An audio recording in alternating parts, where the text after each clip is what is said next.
Isang maulang umaga po sa ating lahat. Ako si Benison Estareja.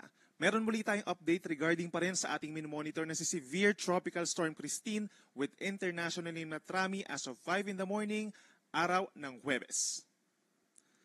Huling namataan ng Severe Tropical Storm Christine sa vicinity ng bayan ng Makunakon sa Isabela ngayong alas 4 po ng madaling araw.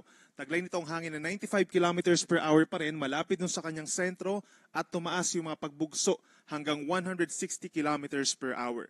Bahagyang bumabagal naman sa ngayon at 15 kph west-northwest at inaasang tatawirin po ang malaking bahagi ng Northern Luzon sa mga susunod na oras. Base po sa ating latest satellite animation, ito na yung peak na magkakaroon tayo ng malalakas na hangin at malakas na ulan na siyang direktang epekto nitong si Bagyong Christine, lalo na sa may Northern and Central Luzon.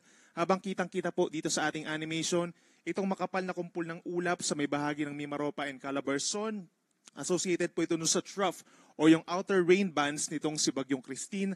At meron din tayong namamataan sa may timog silangang bahagi po ng bagyo, hindi naman nakaka-apekto sa ating bansa. Outer rain bands din po yan.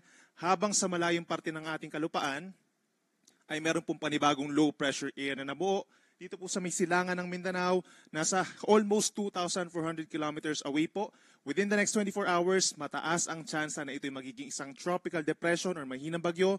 But within the next 3 days po, malayo pa rin ito sa ating kalupaan at walang inaasang direktang epekto sa ating bansa. Pero patuloy yung ating magiging monitoring for this low pressure area dahil posible rin itong pumasok ng ating PAR early next week.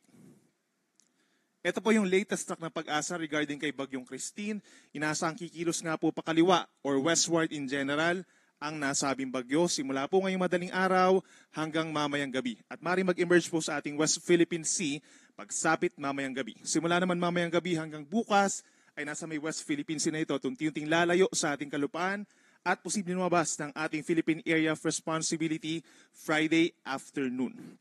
Mananatili pa rin po ito as a severe tropical storm o yung may katamtamang lakas ng hangin in terms of lakas ng isang bagyo. Subalit kung mapapansin po nila, habang lumalayo sa ating kalupaan, pagsapit po ng Sunday or Monday, babagal ng bagyo at maaaring pumihit pagsapit po ng Monday or Tuesday habang nasa may parte po ng timog na bahagi ng China. Kaya patuloy po natin itong monitor dahil posibleng maka-impluwensya pa rin ang nasabing Bagyong Christine sa magiging panahon, lalo na sa western seaboards or western coast ng ating bansa.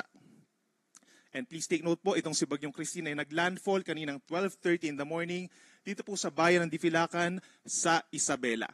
Kitang-kita rin sa ating latest track yung malawak pa rin po na coverage o yung malalakas na hangin na dala nitong si Bagyong Christine. Ang radius po niya around 700 to 750 kilometers mula dun sa kanyang sentro. So yung kanyang kabuong lawak or diameter ay nasa 1,400 to 1,500 kilometers. Sakop pa rin ng malalakas na hangin at ulan ang hilagang bahagi ng Visayas. Sa ngayon, nakataas pa rin po ang tropical cyclone wind signal number 3 dun sa mga posibleng daanan ng sentro nitong si Bagyong Christine. Kabilang na dyan ang southern portion of Cagayan, Isabela, Quirino, Nueva Vizcaya, Kalinga, Mountain Province, and Ifugao. Signal number 3 rin po sa southern portion of Abra, buong Benguet, and the northern and central portions of Aurora. Signal number 3 rin po sa hilagang bahagi ng Nueva Ecija, ganyan din sa northern Tarlac, northern Zambales, buong Pangasinan, signal number 3, buong La Union, at sa central and southern portions of Ilocos Sur. So posibleng makaranas sila ng hanggang 95 kilometers per hour na lakas ng hangin. Signal number 2 naman po sa may Ilocos Norte, rest of Ilocos Sur, and rest of Abra. Ganyan din sa Apayao, natitirang bahagi ng Cagayan kabilang ang Babuyan Islands, rest of Aurora, rest of Nueva Ecija, buong Bulacan, signal number 2, ganyan din ang rest of Tarlac, buong Pampanga, rest of Zambales, Bataan, and Metro Manila, signal number 2 po sa ngayon. Signal number 2 din sa may